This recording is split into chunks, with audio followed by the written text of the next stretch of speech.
Bonsoir, bonsoir, bienvenue dans ce live. Je suis Sandrine Carl, mais aujourd'hui j'interprète le rôle de la cagole. C'est un défi fou, non je suis pas complètement folle.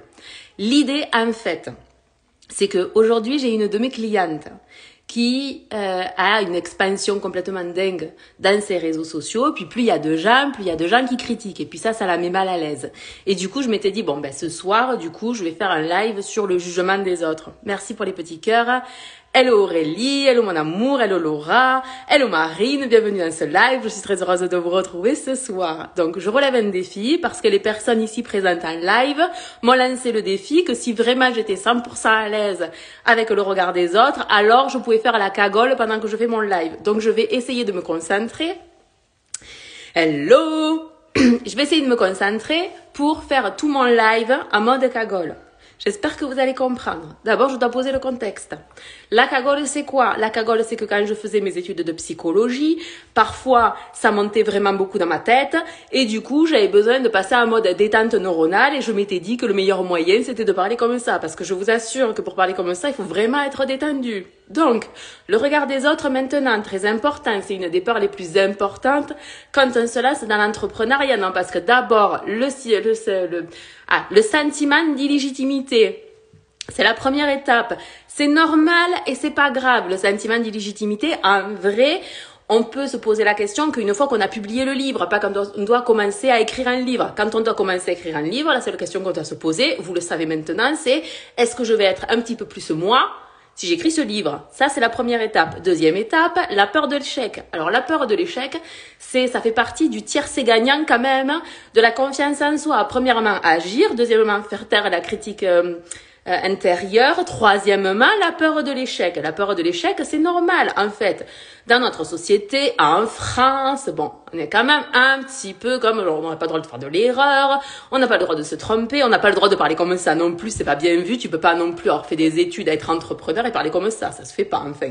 Bon, sauf si tu fais de la télé-réalité, là, peut-être que c'est un atout majeur. Mais sinon, bon, ça fonctionne pas. En réalité, l'échec, c'est quoi? L'échec, c'est le tremplin pour le succès. Donc, si je m'autorise pas à échouer, je ne peux pas réussir. Ce n'est pas possible parce que c'est comme ça que l'on apprend. C'est le feedback du reste du monde que le monde nous donne en fonction de si on passe à l'action ou si on passe pas à l'action.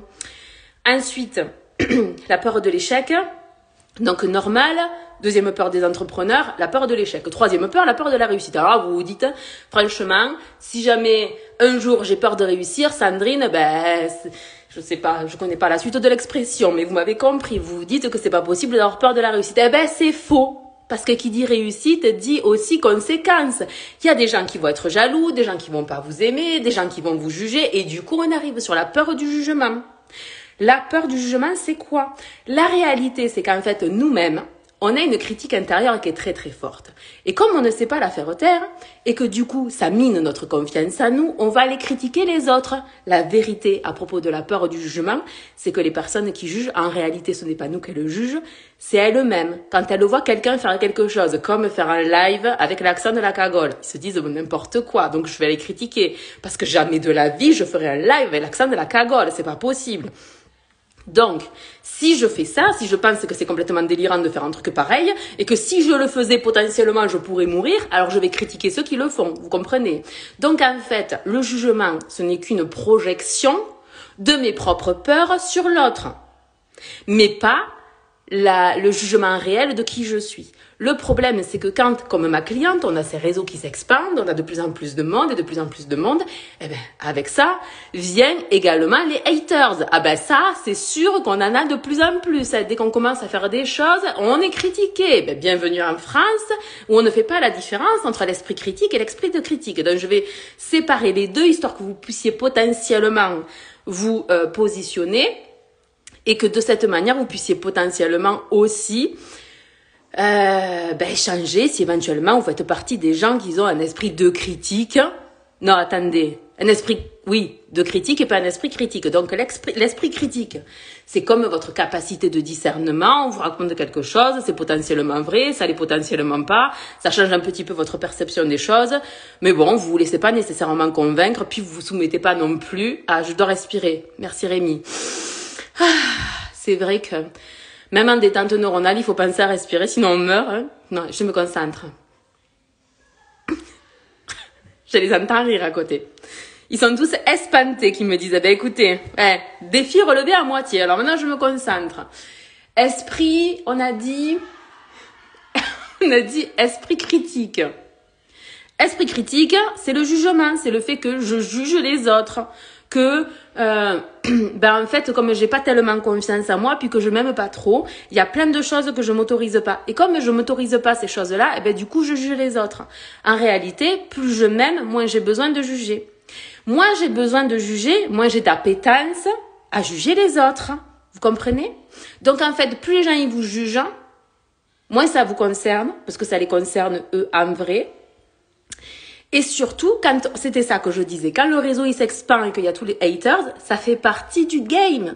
C'est pas possible autrement. C'est la pièce, c'est les mêmes côtés de la même pièce. D'un côté, du coup, il y a le rayonnement, et de l'autre côté, il y a les haters qui arrivent en même temps. C'est comme ça. Et en fait, pour réussir, pour se développer, peu importe ce que l'on décide de faire dans la vie, il y a toujours cette pièce avec d'un côté l'ombre et de l'autre côté la lumière. L'idée, c'est que toutes vos pièces, vous les tourniez côté lumière. Et que vous portiez pas tellement attention à l'ombre. Parce que l'ombre, ça fait partie du game. Et puis quand on est entrepreneur, quand on veut se lancer, quand on fait des choses qui sont différentes de ce que font la plupart des gens, du coup, il va falloir aller assumer qu'il y a des gens qui vont pas être d'accord avec nous. Et puis c'est normal qu'ils soient pas d'accord avec nous, puisque eux, ils ont leur propre vision. Puis notre but, c'est pas d'aller convaincre tout le monde. Notre but, c'est d'exprimer simplement notre vérité intérieure. Puis, l'esprit critique, du coup le bon côté, c'est le discernement, on a dit, puis l'esprit de critique. C'est la personne qui ne se connaît pas tellement, qui a beaucoup de zones d'ombre, et qui du coup, parce qu'elle n'assume pas ces zones d'ombre, elle les projette sur l'autre. Et du coup, c'est pour ça qu'il y a des gens qui nous critiquent. Et ça n'a rien à voir avec nous. Et je voulais vous dire que cette peur du jugement des autres, elle est normale. Et que plus vous allez être confronté à cette peur, et moins ça va vous faire peur. Parce que ce qui fait peur, c'est la peur de l'inconnu. C'est la première fois que ça nous arrive, c'est pas très agréable. Puis, oh merci, vous êtes tellement mignonne de m'envoyer autant de cœurs. Ça me fait tellement plaisir. Merci beaucoup. Voilà. Je crois que j'ai fait le tour de la question sur le jugement. Ce que je veux vous dire, qui est très important, c'est que quand on est entrepreneur, ce qui fait qu'on réussit, c'est notre capacité à innover. Puis quand on innove, on est forcément des pionniers. Puis quand on est des pionniers, forcément, il y a des gens qui sont pas d'accord avec nous. C'est normal et c'est pas grave. Puis ça doit pas remettre en question votre valeur, ni le message que vous avez à apporter à votre monde. C'est pour ça que je vous parle toujours de vos antennes. Elles doivent pas être à l'extérieur, en train de chercher la reconnaissance et la validation, mais à l'intérieur, pour venir se connecter à votre essence profonde et délivrer votre message dans ce monde. Voilà. Je vous aime de tout mon cœur, de toute mon âme, de toutes mes forces. Merci d'avoir été en live avec moi. Merci de m'avoir lancé ce défi fou, parce qu'alors là, j'ai transcendé ma peur du jugement des autres. Puis j'espère que ça vous servira à vous pour vous rendre compte que ce que les gens pensent de nous, franchement, on s'en fout. Allez, à demain. Bye.